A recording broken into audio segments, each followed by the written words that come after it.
J'étais la seule qui parle français dans tous ces studios à Milan, donc j'ai beaucoup contribué à ce lancement de la 5. C'est moi qui ai trouvé le titre déjà, la 5, enfin le titre, le nom, parce qu'ils ne savaient pas trop comment l'appeler. Comme je savais qu'il y avait la 1, la 2, la 3, la 4, j'ai dit allons-y pour la 5. Ah, Berlusconi m'a dit si, molto bene, bravo, voilà.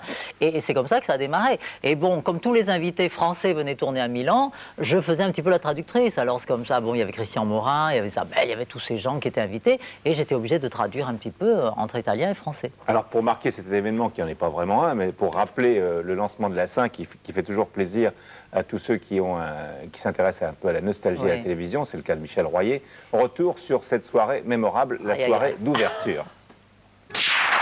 20 février 86, il est 8h30.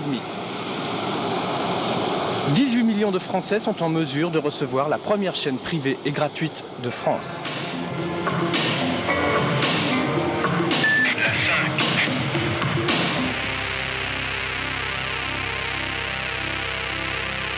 Bricolées en moins de 3 mois, les émissions de cette nouvelle chaîne proviennent des studios italiens de Silvio Berlusconi.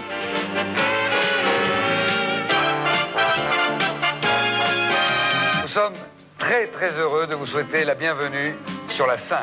Une télévision amie, un rendez-vous quotidien, mais un rendez-vous également pour demain, pour après-demain et pour toujours.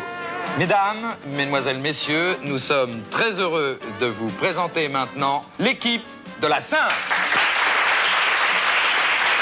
Elisabeth Korsman, la plus dynamique des animatrices. Olivier de Kersauzon, le poulain de la 5 pour l'aventure, l'aventure aux aventuriers. Alain Gillot-Pétré, le journaliste le plus kiffonné de la 5. Guillaume Durand, le journaliste des records et des événements sportifs. Alexandre Balou. Lundi Superstar. La fièvre du samedi soir. Paradise.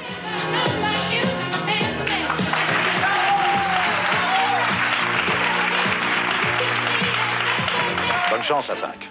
Bonne chance à la 5.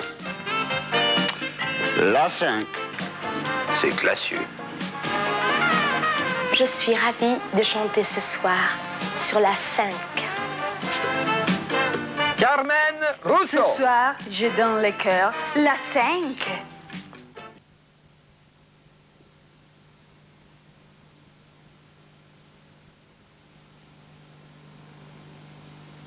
C'est l'émission des malvoyants. C'est beau la vie quand même. C'est beau la vie vous attend avec un beau temps, animé par Alain Gillot-Pétré du lundi au vendredi à 19h30. Publicité. C'est votre première page de publicité sur la 5 ? Oui. Bah, j'espère pour vous que ça va pas être la dernière. Hein. Fantastique mardi sur la 5. Fantastique mardi. L'homme qui venait d'ailleurs. Hurlement. La féline. Voici maintenant Nadia Cassini dans son ballet Alléluia. Nadia. Vive les 5.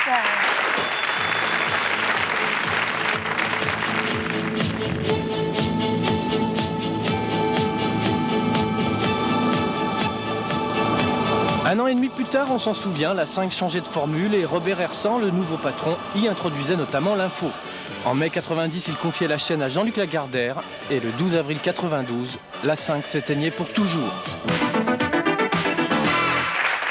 Alors, c'est génial. Hein, la télé paillette à l'italienne n'a pas fonctionné en France. Est-ce que vous savez pourquoi, vous qui êtes des deux côtés?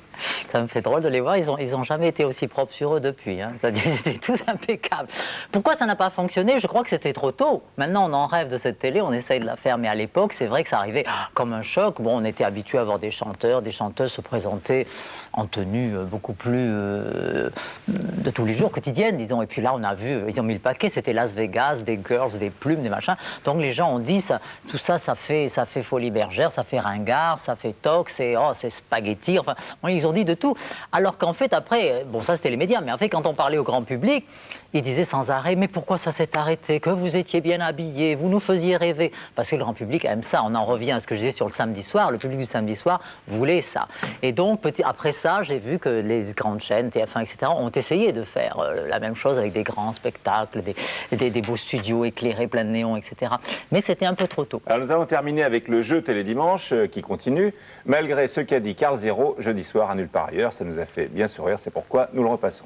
Bonsoir, n'envoyez plus de cassettes au grand concours Télédimanche, je passe à la télé. Le gagnant a été désigné en avant-première. Michel Denisot nous présente les incroyables exploits de ce concurrent, vraiment prêt à tout. Regardez. Salut, envoyez plus de cassettes au concours Télédimanche, on le voit ici avec la reine Elisabeth. Le gagnant, c'est lui. Ici avec le prince Charles, encore lui, incident diplomatique. À Irkoutsk, avec les cosmonautes russes, la mission a été retardée. Et en fait, si vous faites le calcul... À Cuba, avec Fidel Castro. Toujours lui. J'en peux plus. Et puis, au rallye des pharaons. Désolé, Vatanen. Le même, au championnat du monde d'athlétisme. Pardon. Au bol d'or, bilan, 2 morts. Merci, Jack. Avec Jeanne Calment. Jack, où que tu sois, si tu nous regardes, arrête. Ah, j'oubliais. Au journal du Hard. Si vous le voyez, n'hésitez pas, abattez-le. Le concours est terminé. Désolé. Alors, le concours continue. Elle était absolument...